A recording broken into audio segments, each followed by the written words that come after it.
Atravesar el violento Canal de la Mancha por medio de un túnel subterráneo es desde siempre uno de los mayores sueños de ingeniería de la humanidad. En 1990, este sueño se cumplió tras una masiva excavación de túneles y una sofisticada obra ferroviaria. Ahora bien, este método sencillo de túnel-tren presenta un gran problema técnico. ¿Puedes detectarlo? Para poder comprenderlo, pongamos un ejemplo. Tras empujar el tren durante cierta distancia, al niño le cuesta empujarlo. El resorte comprimido opone resistencia al tren. ¿Cuál es la solución? Retirar una parte del resorte y volver a pegarlo mágicamente. Ya puede empujar el tren de nuevo. De modo parecido a la resistencia que presenta el resorte, cuando un tren de alta velocidad transita por un túnel, el aire que se encuentra delante del tren se comprime y crea una gran resistencia contra el tren. Si no se eliminara este aire comprimido, el movimiento del tren sería extremadamente difícil. Una solución, semejante a la eliminación del muelle comprimido, consiste en eliminar este aire comprimido. Precisamente, la clave para gestionar el aire comprimido reside en los conductos de alivio del pistón 194. Excavar un montón de tierra del fondo marino y conectar al Reino Unido con Francia puede que parezca un proyecto sencillo. Sin embargo, para entender la realidad, es necesario examinar una sección transversal del suelo. ¿Qué sucedería si el túnel se colapsara por culpa de la inmensa presión del agua? Asimismo, el agua se podría abrir paso a través de las capas con fallas. Después de realizar un estudio geológico minucioso, los ingenieros optaron por perforar a través de marga calcárea, que era ideal por su baja permeabilidad y su buena estabilidad. Antes de mediados de la década de 1950, no se disponía de estos diagramas detallados de las distintas capas del suelo bajo el lecho marino. A fin de comprender la naturaleza del lecho marino, los ingenieros se vieron obligados a perforar cientos de pozos en el lecho marino, y entre los años 50 y 80 se llevaron a cabo amplios estudios geofísicos. Es interesante señalar que Napoleón Bonaparte había ideado un plan para la construcción de un túnel que conectara a Francia e Inglaterra atravesando el Canal de la Mancha. Se presentó formalmente la idea a Napoleón por primera vez en 1802, coincidiendo con un breve periodo de paz entre Gran Bretaña y Francia. Construir un túnel para carruajes arrastrados por caballos, iluminado con lámparas de aceite. Lamentablemente, la guerra entre Gran Bretaña y Francia reanudó en 1803 y el proyecto fue abandonado rápidamente. Ha llegado el momento de presentar una oruga robótica, la tuneladora. Dentro de poco sabremos por qué llamamos oruga a esta máquina. Mire el cabezal de corte de esta máquina. Posee muchas herramientas de corte robustas. Podrá observar también ojos de buey en el cabezal de corte. Los pistones hidráulicos aseguran que el cabezal de corte se presione contra el suelo con alta presión. Posteriormente, el cabezal de corte gira. Al principio, el material excavado, o estiércol, también girará, pero no tiene otra salida que los ojos de buey del cabezal de corte. El lodo irá llenando la cámara de mezcla. Aquí se encuentra un transportador de tornillo que transporta el lodo. No olvide que estos pistones cuentan con una longitud de carrera específica. Fíjese que en el empuje del cabezal de corte hacia adelante, la rotura de la roca y la eliminación del escombro resultante ocurren simultáneamente. En cuanto se completa una carrera, la máquina ha alcanzado esta posición. La tuneladora comienza entonces el montaje de los anillos prefabricados de hormigón. Terminado el montaje, los pistones hidráulicos se acoplan a estos anillos de hormigón y la tuneladora inicia el siguiente ciclo de perforación y retirada de escombro. El movimiento de esta máquina se parece al de una oruga, ¿verdad? Aquellas máquinas gigantescas no lograban transportarse plenamente ensambladas. En vez de eso, se transportaban pieza a pieza y luego se montaban en el lugar. Las tuneladoras las fabricaron The Robbins Company y Kawasaki Heavy Industries. Estas enormes piezas individuales se ensamblaron en las obras de Shakespeare Cliff, en las proximidades de Dover, en el Reino Unido, y de Sangatte, en Francia. Allí, las enormes cavernas subterráneas o las grandes zonas excavadas en las bocas de los túneles sirvieron como naves de ensamblaje. Estas cámaras de lanzamiento debían ser lo bastante grandes para albergar toda la longitud de la tuneladora. Todo lo que sucede en el interior de la cámara de lanzamiento es una obra de presión y pericia. Un competente equipo de ingenieros y técnicos trabajó durante varias semanas para ensamblar una TBM. Tras ser ensamblada y probada a fondo, la TBM estaba lista para iniciar su largo y lento viaje bajo el Canal de la Mancha, avanzando a pasos agigantados. El proyecto del túnel del Canal de la Mancha exigía 3 de estos túneles, 2 principales y 1 de servicio. Entre los túneles principales ya hemos visto las válvulas de alivio de pistón. Por favor, observe estos pasos transversales. En caso de trabajos de mantenimiento en el túnel principal, el personal de servicio entra por el túnel de servicio y accede a él caminando por estos pasadizos transversales. Tal y como hemos mencionado antes, el descubrimiento de una capa de creta uniforme supuso un gran alivio para los ingenieros.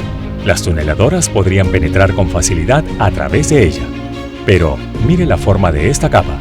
Las tuneladoras debían atravesar la capa con precisión y finalmente encontrarse en el centro sin un desplazamiento significativo. De haberse encontrado los túneles con un desplazamiento, el proyecto habría acabado en un desastre. ¿Cómo podían las tuneladoras mantenerse en un rumbo tan complicado? Hay que recordar que la cartografía por satélite, como el GPS, no funciona a tanta profundidad. Para conseguirlo, los ingenieros tuvieron que crear en primer lugar un camino bajo el lecho marino con coordenadas conocidas, la línea del eje del túnel que la tuneladora tenía para seguir estrictamente.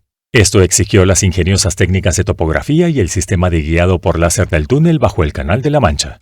La tarea principal de topografía era crear un sistema de cuadrícula único y unificado que uniera las costas británica y francesa. Antes de que pudiera ponerse en marcha la construcción de un túnel, los topógrafos tenían que conocer la relación tridimensional exacta entre el punto de partida de Folkestone, Reino Unido, y el punto de partida en Sangatte, Francia. Si el día está despejado, se puede ver Inglaterra desde Francia. Al principio, los topógrafos recurrieron a las técnicas tradicionales de triangulación, creando una red de triángulos entrelazados a lo largo del Canal de la Mancha. Para ello medían ángulos desde puntos elevados de los acantilados de Dover hasta puntos de la costa de Calais.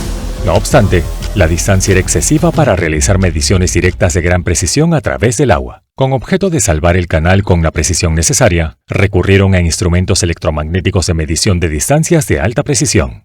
Dichos instrumentos envían haces de luz o microondas a reflectores ubicados en la costa opuesta para medir la distancia con una precisión milimétrica. La aparición del GPS contribuyó aún más a la topografía de superficie.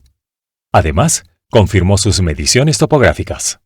Partiendo de este plano de coordenadas ya conocido, los ingenieros consiguieron seleccionar algunos puntos para trazar la línea de base inicial del túnel. Tras fijar la cuadrícula de la superficie, tocaba emprender la prospección bajo el océano. A la técnica empleada para esta tarea se le llama plomada de pozo. La plomada de pozo transfirió con gran precisión las coordenadas topográficas a nivel de superficie hasta el lecho marino. Se instaló con gran precisión un instrumento topográfico específico llamado plomada cenital directamente sobre un punto topográfico ya conocido en la parte superior del pozo. Se trata de un instrumento diseñado para mirar exactamente hacia arriba o hacia abajo. Con este tubo se aísla la plomada de las corrientes de aire. Para el túnel del Canal de la Mancha también se utilizaron plomadas ópticas. Al fondo del pozo, se coloca otra plomada que mira totalmente recta hacia arriba para alinearse con el láser o los cables que bajan de la superficie. En cuanto se consigue esta alineación, ese punto en el fondo del pozo se transforma en la nueva coordenada en el lecho marino. Gracias al estudio geofísico detallado, los ingenieros conocían la profundidad de la marga calcárea.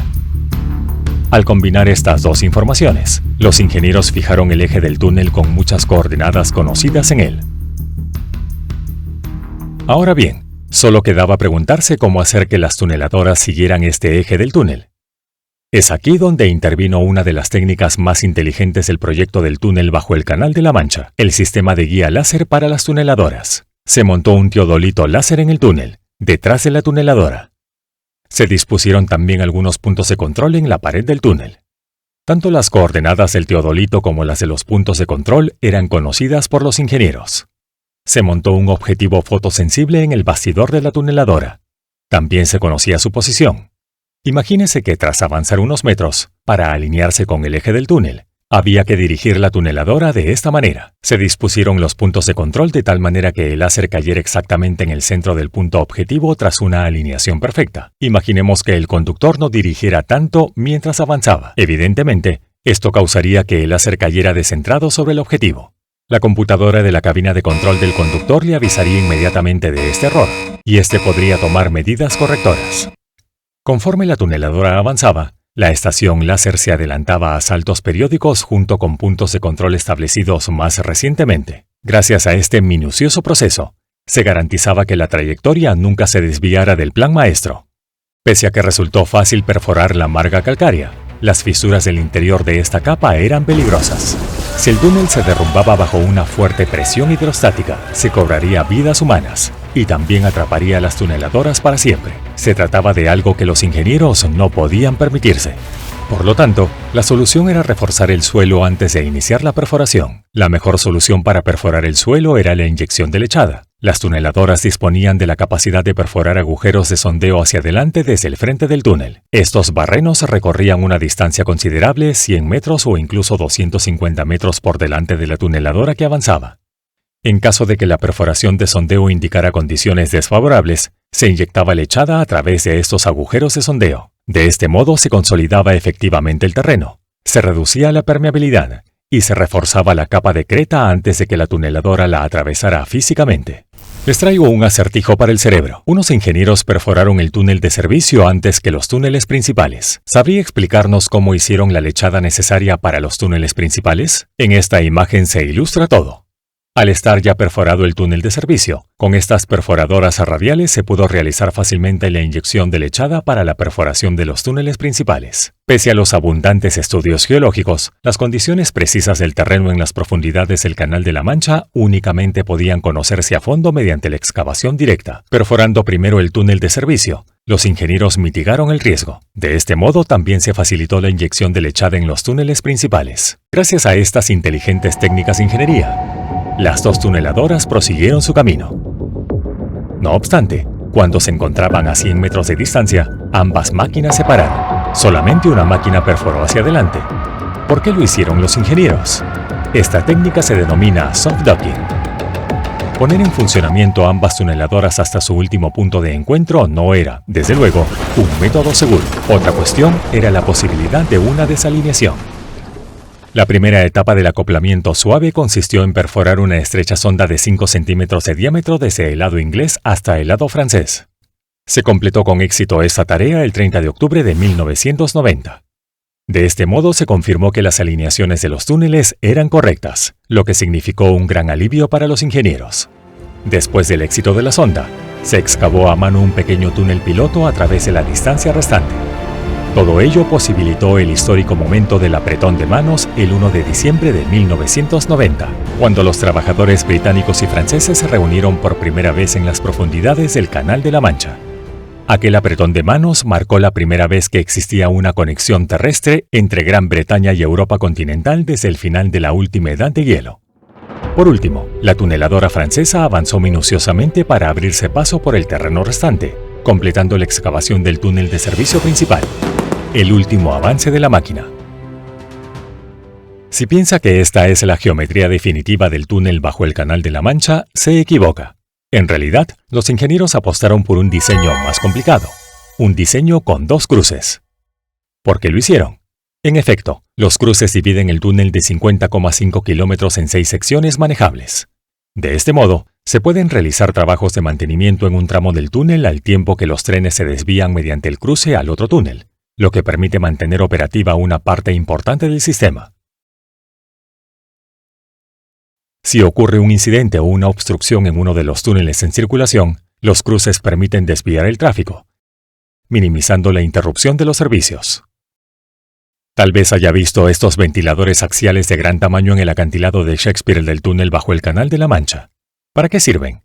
Son para suministrar aire fresco al túnel. El aire fresco se suministra al túnel de servicio en ambos extremos del túnel.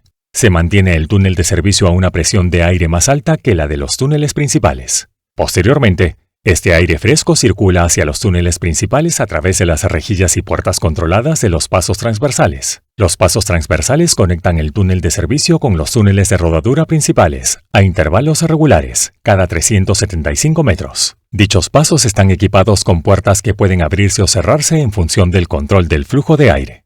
En total se utilizaron 11 tuneladoras para este proyecto, 5 del lado francés y 6 del lado inglés. Teóricamente, 6 tuneladoras bastaban para este proyecto. El motivo de utilizar 5 tuneladoras adicionales se debió a las distintas condiciones geológicas. La geología en tierra, entre la costa y los puntos de partida del túnel, era diferente y más compleja que la tiza de las profundidades. Resultó inviable intentar utilizar las mismas tuneladoras para estos tramos. Para el túnel terrestre se utilizaron 3 tuneladoras diferentes en el lado británico y 2 en el francés. Asombrosamente, 2 de las 11 máquinas acabaron en suicidio total. Es decir, las hundieron deliberadamente en la roca y las enterraron. Un procedimiento que suele denominarse enterramiento con tuneladora. Las 2 eran tuneladoras británicas. Las tuneladoras no pueden retroceder. Fue un asunto difícil y costoso desmontar y transportar estas máquinas desde tan lejos. Las 5 tuneladoras terrestres se desmontaron y retiraron por completo. Las 4 restantes fueron desmanteladas y retiradas parcialmente. Más específicamente, se rescataron sus componentes más valiosos. ¿Se ha fijado en estas tuberías que hay dentro del túnel? ¿Para qué sirven? Debido a la fricción del aire, los trenes generan calor. A los trenes que circulan al aire libre, este calor se disipa fácilmente. Sin embargo, para los trenes en el interior del túnel, el calor no tiene a dónde ir. Cuando este calor se acumula, las altas temperaturas pueden provocar incluso problemas mecánicos en el sistema. Estas tuberías transportan agua refrigerada y absorben constantemente el calor. De ese modo, los ingenieros pueden conservar una temperatura segura de 25 grados centígrados. Emprendamos un viaje virtual en tren atravesando el túnel bajo el Canal de la Mancha y conozcamos con más detalle esta maravilla de la ingeniería. El tren accede al túnel del canal por el lado francés en Coquel. Este lugar se ubica a unos 6 kilómetros tierra adentro de la costa del Canal de la Mancha. Quizá le parezca que el tren viaje en línea recta, pero la verdad es que sigue una compleja trayectoria que atraviesa la capa de marga calcárea. Hemos visto ya el uso de conductos de alivio del pistón. Después de recorrer 12 kilómetros desde la entrada del túnel, se encontrará con el primer cruce de vías. En realidad, esta región es una enorme caverna submarina. Imagine que, por desgracia, su tren se encuentra con un problema técnico. El servicio del túnel del Canal de la Mancha continuará gracias a los 2 cruces que dividen el túnel en 6 secciones. Llegados a este punto, este vehículo de mantenimiento especializado entra en el túnel. Se abre la robusta compuerta del túnel de servicio. Mediante estos pasos transversales, el personal de mantenimiento puede acceder al túnel en funcionamiento. Por favor, tome en cuenta que la presión dentro del túnel de servicio se mantiene más alta que la del túnel principal. Si se produce un incendio en el túnel de rodadura, esta presión más alta garantizará que el humo y el fuego no se propaguen al túnel de servicio. De este modo, también actuará como vía de evacuación segura. Una vez finalizados los trabajos de reparación, el tren reanuda su viaje. El tren aborda el túnel bajo el Canal de la Mancha en Folkestone, Kent, en el lado inglés, y llega finalmente a la terminal del Reino Unido. Tras iniciar el siguiente servicio, el tren tiene que dar la vuelta. El tren queda entonces listo para su servicio de regreso a Francia. We've worked on the Channel Tunnel project for more than 4 months. If you're impressed with this content, please subscribe. And if you truly want to support my educational activities, please check out my Patreon page and pledge your support today. Take care. Bye-bye.